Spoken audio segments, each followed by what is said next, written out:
hari ikintu gihe sigaye ngaho nibaza kenshi na kenshi iyo hariho abarundi bamwe bavuga yuko bari n'umutima mwiza iyo banyandikiye cyangwa bariko baranganiriza bakunda ngaho kumbwira ngo urumva ngo uri n'umutima mwiza ngo nunume ngo nuhore ngo naho wabona ngo ibi biriko birakoreka ngo nuhore ngo ubone ngo ibi ngo nubinume ngo uri kuvuga ngo igihugu cyawe ngo si byiza ngo kuvyerekana ngo si byiza. Jewe kino kintu nkaca mutanibaza none imbere y'Imana umuntu yerekanye ibintu atari byiza hamwe n'umuntu ahisha ibintu bibi biriko biraba nubaha Imana yemera. Sizi ko mubisi kibazo neza mbajije imbere y'Imana umuntu yerekana ibibi ivyari byo byose ibintu kwari bibavuga ati ni mu bisubiremo hamwe n'umuntu ahitana vya bibi akabinyegeza ziko bihari nubaha imbere y'Imana yera.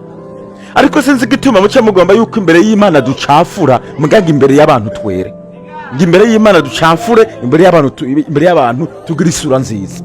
Ntabwo Imana izo guhemba kubera ko wahishije amabi ngo nayi igihugu wabonye amabi ngo urindire ko Imana izo guhijura. Ntabwo Imana ikabi byiza ni bibi jamais.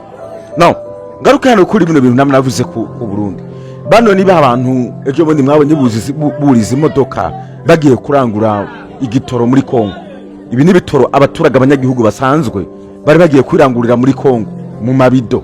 Kubera iki bagiye kubirangura? Nta muntu ashobora kuzana ikintu mu ikindi kintu gisanzwe gihari.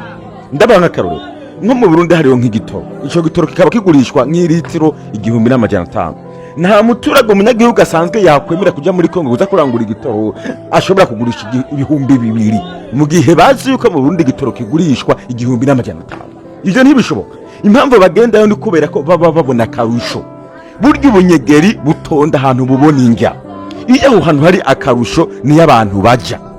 Uko babona bati hano hantu birafuma. Nawe leta yacu je ntabwo mvuga leta yuko ngo kwikenye ndayitwenga. No. Ukena n'ibintu bisanzwe ivyo birabaho. Umuntu afise umutwe n'ubuzima aranyumva. Ukena n'ibintu bisanzwe ivyo birabaho. Mugabo mu gihe mukenye ntimuce mutuma n'abandi buca mubaniga uko dukenye ngo reka ngo bagome ngaha rero ntagire n'ahantu bacaruka ngo baje.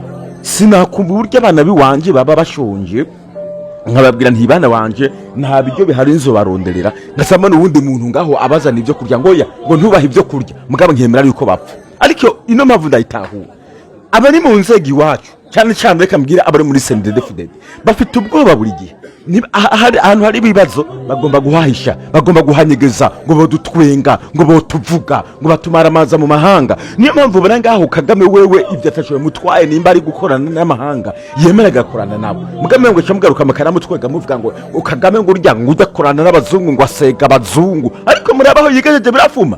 Iyo ukenyemera kukenye bagufashe iyo ushonje emera gushonje bagufashe iyo uri mu bibazo emera kuri mu bibazo bagufashe kuko kwigira icutari nibisigura ko ucubaco. Mu Burundi rero bafise ubwoba cyane boca batugaya intwaro yacu boca bayitwenga bakayisuzugura mugabo babona yuko abantu bari mu kaga. Niba rero mu Burundi bavuze ko atagitoro gihari ngaho nibatunganiriza abanyagihugu abaturage bagenda birangurire ngaho muri Kongo mu gihe babishoboye. Ariko raba mu Burundi igitoro cyarabutse nta gihari bavuga bati twararonde hose twarabutse bagiye muri Kongo barakirose muce mufata murabapfunga n'amabido murayapfunga. Nugombye kuvuga ati reka genza n'ikintu kibikora ku mugaragaro imodoka yanje fuso yanje nirangurira igitoro nahere mu mwiruka ko muti hoya ntabwo bishoboka. Noneho mwe nimumva yuko muri abaruzi b'igihugu nabahe base batandukanye nabo mu gihe ikintu mu gihugu kibuze hakaba abandi bantu bashoboye kuza kukizana. Niyahe impamvu yatuma mubafata ngaba mwarabafashe nibi bido byari we sasa ngibi byose mwarabifashe muranabitwara bamwe bagenda kubigurisha muri magendo muri abo babafashe nyine harimo abapolisi bamwe ibi navyo bigenda gukoreshwa mu modoka yabo. None mugomba abanyagihugu babeho gute? Mwebwe nyine muvuga yuko mushikikiye bino bintu mushaka abanyagihugu babeho gute? Nimba igitoro mu gihugu muzi ko kibura abantu bagatonda imirongo imiduga ikabura hakaboneka uburyo abanyagihugu bashobora kwigerera hano hantu ngo igitoro bakizana mbwira inyungu uri kurakura mu kubankira. Nimba ubona ahantu bashobora kuza gukura kino gitoro kikaza kubera iki leta idapfuma ibikora iti reka turaba abantu bo muri leta babishoboye bagende barangure kino gitoro hano hantu nkuko abanyagihugu babikora bane abaturage barimo babikora tukizana natwe kubera iki batabikora kubera iki mutabigira mwamara kurangiza ngo mukunda Burundi uri kuniga abantu muri ubu buryo. Ibisi bya fraude babuze ahantu bacisha ubuzima babuze ahantu baca igitoro cyarabuza barakizana mukabirukako none mugomba bagira iki? Leta ntabwo ishoboye kukizana none mushaka babeho gute? mwarangiza ngo Burundi mwarabwitangiye ngo babuvuga ngo nabasi b'u Burundi, ahubwo umwasi w'u Burundi n'uyu muntu ashobora kubanigira mu meshi azi ko ibintu bibuze abanyagihugu bagerageza kwiyungunganya agace agomba gusubira kubanigira muri meshi n'ibyo bakoze ngaha agace agomba no kubibaka byose akabitwara apana kugomba agace kubaka akabitwara.